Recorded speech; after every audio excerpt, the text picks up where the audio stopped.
কথায় কথায় দুর্নীতির বিরুদ্ধে জিরো টলারেন্সের বুলি যারা আওড়ায়, তাদের পক্ষে রাজস্ব বৃদ্ধির খোলা যুক্তিতে দুর্নীতির বৈধ লাইসেন্স প্রদান যে অনৈতিক ও সাংঘর্ষিক তা জেনে শুনেই দুর্নীতিবাদ সরকার অবৈধ সম্পদ অর্জনকারীদের দুর্নীতির এই লাইসেন্স দিচ্ছে।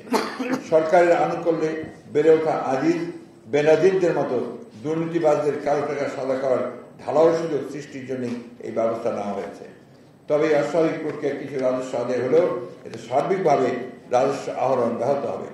এই বাজেট দুর্নীতির মাধ্যমে অর্জিত সম্পদ দখলদার আওয়ামী সরকার ও তাদের মাফিয়া গুরুদের মধ্যে ভাগাভাগির এক সুনির্দিষ্ট ইজারাপত্র মাত্র। এটি স্পষ্ট যে বাজেটটি এমন কতিপয় ব্যক্তির মুনাফার্জনে পরিণত হয়েছে যারা এই অবৈধ সরকারকে ক্ষমতা আঁকড়ে থাকতে সাহায্য করছে। এর কুফল শুধু আগামী বছর নয়, আগামী দশকেও এই জাতিকে বহন করতে হবে। বাজারে চরম মূল্যস্ফীতির যাতা করে মানুষের নাভিশ্বাসী হয়েছে। নিত্য প্রয়োজনীয় দ্রব্য এখন বিলাসী পণ্য হয়ে দাঁড়িয়েছে। মূল্যস্ফীতির চরম চাপে মানুষের জীবন আজ ওষ্ঠাগত। বাজারে সবকিছুর দামে আগুন লেগেছে। মানুষের কেনার ক্ষমতা নেই, মানুষ সঞ্চয় ভেঙে খাচ্ছে, অনেকের সঞ্চয় নেই। এই অবস্থায় মাছ, মাংস, ডিম অর্থাৎ পুষ্টি সমৃদ্ধ খাদ্য কেনা অসম্ভব হয়ে পড়েছে। মানুষ আর বুঝে টানতে পারছে না। সরকারি বিবিএস এর হিসাব মতেই গত মে মাসে সাধারণ মূল্যস্ফীতি ছিল 10% কাছাকাছি, খাদ্য মূল্যস্ফীতি 12%।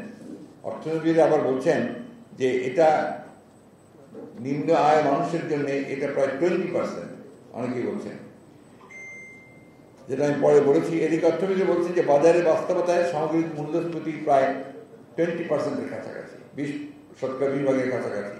আপনারা বাজারে যান, গত এক বছরে মূল্যস্ফীতি 50% বেশি ছাড়িয়ে গেছে। IMF এর পরামর্শ উপেক্ষা করে রাজস্ব বাড়ানোর ক্ষেত্রে এই বাজেট কোনো সংস্কার প্রস্তাব আসেনি। যদিও IMF এর শর্ত পূরণের কথা বলে বিদ্যুৎ ও জ্বালানির দাম ইতিমধ্যে কয়েক গুণ বৃদ্ধি করা হয়েছে। হবে দুঃশাসন ও সীমাহীন দুর্নীতি থেকে জনগণকে উদ্ধার করতে হবে। দেশে অবিলম্বে একটি জবাবদিহিমূলক সরকার প্রতিষ্ঠা করতে হবে, যেটা একমাত্র সম্ভব একটি সুষ্ঠু, অবাধ ও নিরপেক্ষ নির্বাচনের মাধ্যমে। আগে উন্নয়ন ও পরে গণতন্ত্র, এই ধাপ্পাবাজির অবসান ঘটিয়ে গণতন্ত্রকামী 18 কোটি মানুষকে তাদের ভোটাধিকার প্রয়োগের অবাধ ও নিরপেক্ষ সুযোগ সৃষ্টি করতেই হবে।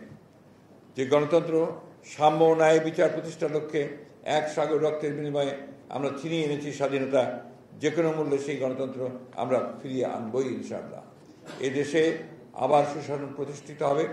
জনগণের ভোটে নির্বাচিত জনম্যান্ডেট সমর্থিত জাতীয় সংসদে আবার জনকল্যাণ ও মানব কল্যাণমূলক বাজেট প্রণীত হবে সুবিধাবঞ্চিত মানুষের অর্থনৈতিক অধিকার পুনঃপ্রতিষ্ঠার জন্য। বাংলাদেশের জনগণের কাছে এটাই বিএনপির দৃঢ় অঙ্গীকার। সেই সঙ্গে আমি বলতে চাই যে এই বাজেট বিএনপি প্রত্যাখ্যান করছে।